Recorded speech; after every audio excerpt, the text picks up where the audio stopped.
أعوذ بالله من الشيطان الرجيم. بسم الله الرحمن الرحيم.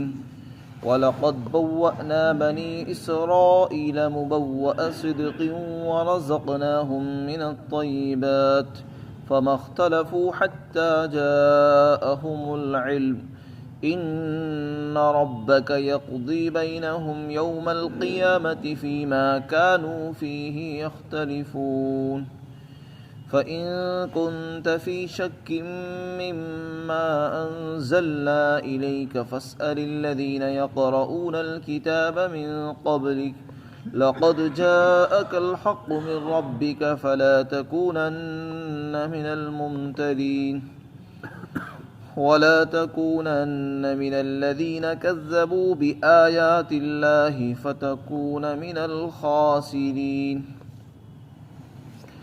إن الذين حقت عليهم كلمة ربك لا يؤمنون ولو جاءتهم كل آية حتى يروا العذاب الأليم. اور یقیناً ہم نے بنی اسرائیل کو اچھا ٹھکانہ عطا فرمایا اور ہم نے ان کو پاکیزہ چیزیں رزق کے طور پر دی.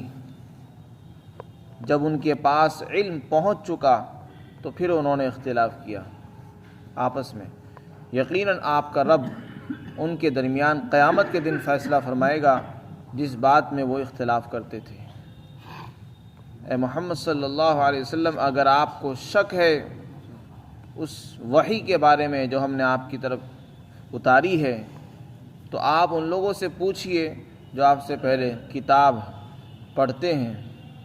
یقیناً آپ کے پاس آپ کے پروردگار کی طرف سے حق آ گیا ہے، تو آپ شک کرنے والوں میں سے مت بنیے اور نہ ہی ان لوگوں میں سے شامل ہوئیے جنہوں نے اللہ کی آیتوں کا انکار کیا، ورنہ تو آپ خسارے والے لوگوں میں سے شامل ہو جائیں گے.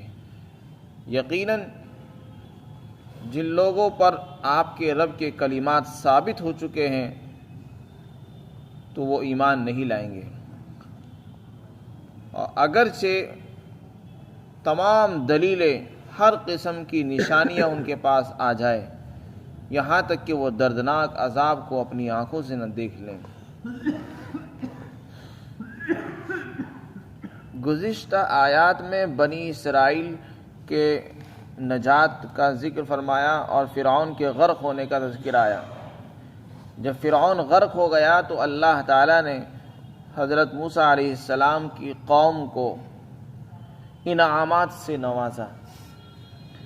ایک بڑا انعام تو یہ تھا کہ اللہ نے ایک بڑے دشمن سے ان کو چھٹکارا عطا فرمایا، اور پھر ان کو ملک مصر بھی ملا، اور ان کا اپنا جو اصل وطن تھا ملک شام وہ بھی نصیب ہوا. اور یہ دونوں کے دونوں ملک ایسے ہیں جن میں باغ و بہار ہیں، سرسبز و شاداب ہیں، ہریالیاں ہیں، باغات ہیں، ہر قسم کے میوے پھل وہاں پر موجود ہیں، نہریں ہیں. تو اللہ تعالیٰ فرماتے ہیں ہم نے بنی اسرائیل کو اچھا ٹھکانہ عطا فرمایا. ایک تو ملک مصر ملا، پھر بعد میں چل کر ان کو حکم ہوا کہ تم اپنے اصل وطن جاؤ، لیکن انہوں نے وہاں نافرمانی کی. خیر آخر میں آ کر وہ اپنے وطن پہنچے اور قوم عمالقہ کو باہر نکالا، ان سے جہاد کیا اور یہ اپنے وطن میں داخل ہو گئے. اور وہ وطن بھی انتہائی سرسبز و شاداب، انتہائی خوشحال علاقہ تھا.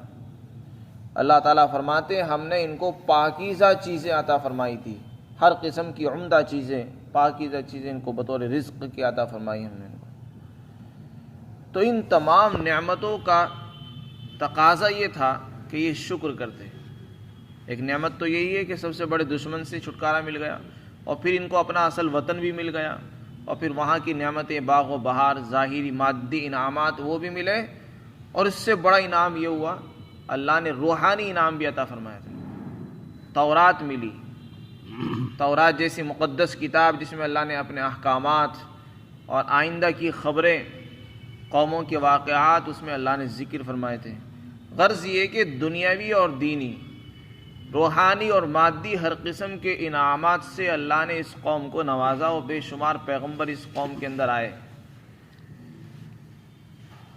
تو ان ساری نعمتوں کا تقاضا یہ تھا کہ یہ شکر گزار بنتے اور زیادہ اللہ کی فرما برداری اختیار کرتے. لیکن انہوں نے ناشکری کی اور آپس میں ہی اختلاف کرنے لگے، یہاں تک کہ جب ان کو علم پہنچا تو یہ موسیٰ علیہ السلام سے بھی کٹ حجتی کرتے تھے، بعض چیزوں میں اختلاف کرنے لگے. جب گائے کے ذبح کا مسئلہ آیا تو اس میں بھی اختلاف کیا. اسی طرح اختلاف ایک وہ بھی رہا جب آپ صلی اللہ علیہ وسلم کی آمد ہوئی، اس وقت بھی انہوں نے اختلاف کیا.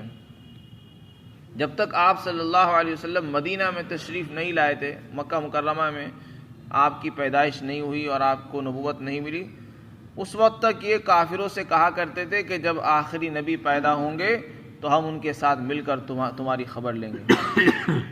لیکن جب آپ تشریف لے آئے اور انہوں نے تورات کے اندر آپ کی جو صفات بیان کی گئی تھی ان صفات کو آپ کے اندر پا لیا، پھر بھی ایمان نہیں لائے. دشمنی میں کہ یہ ہماری قوم کے اندر کیوں پیدا نہیں ہوئے، قریش کے اندر کیوں پیدا ہوئے، بنی اسرائیل میں کیوں نہیں آئے. بس یہ عناد تھا، یہ دشمنی تھی، اس وجہ سے ایمان نہیں لا سکے.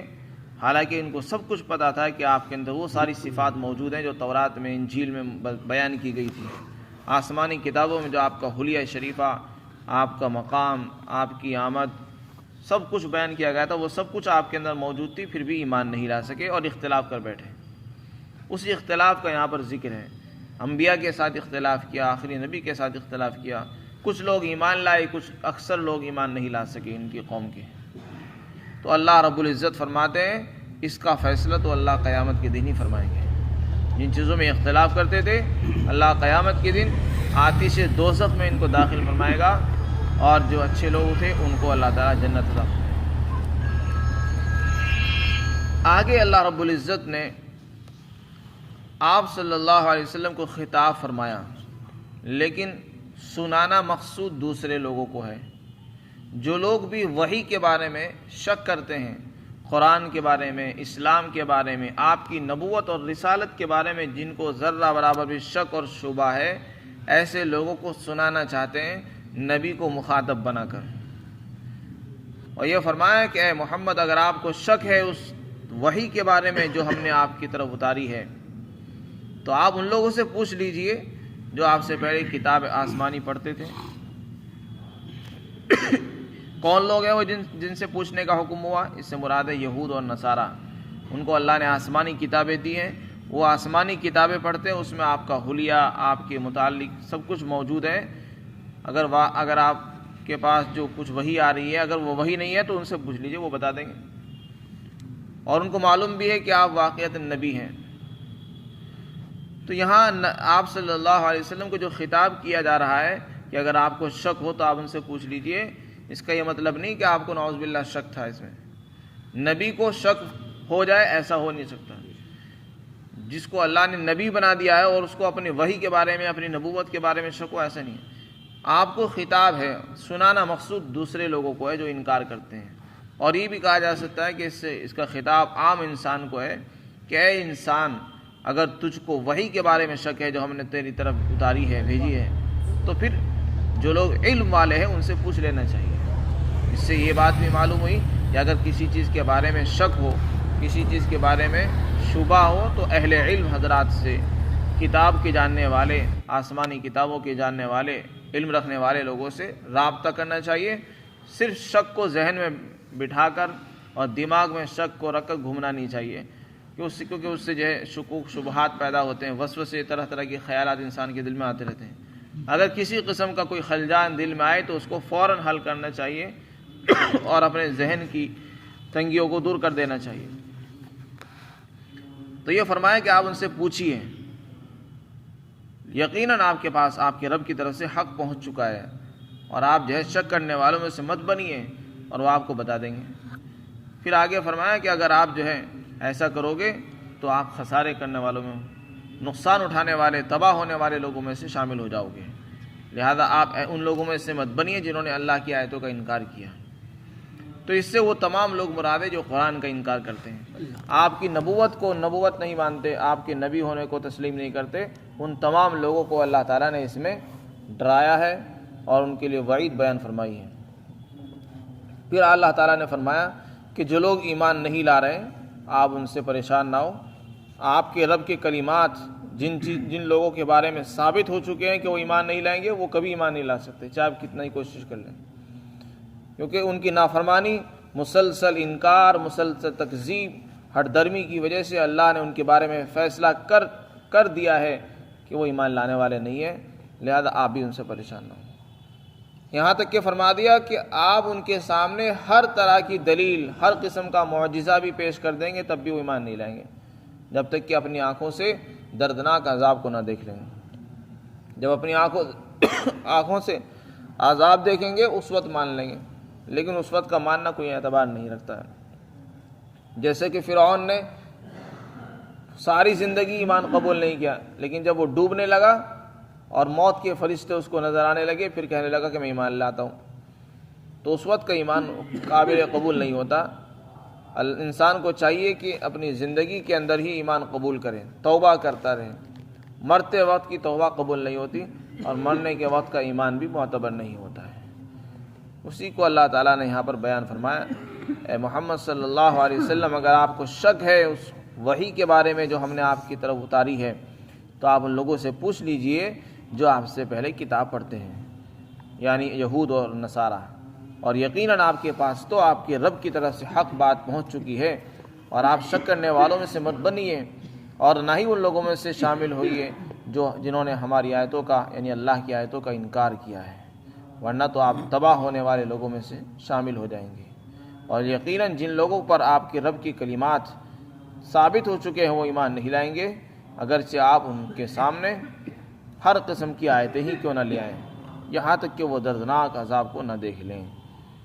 اللہ تعالیٰ ہم سب کو صحیح سمجھ عطا فرمائے، قرآن و سنت پر یقین نصیب فرمائے۔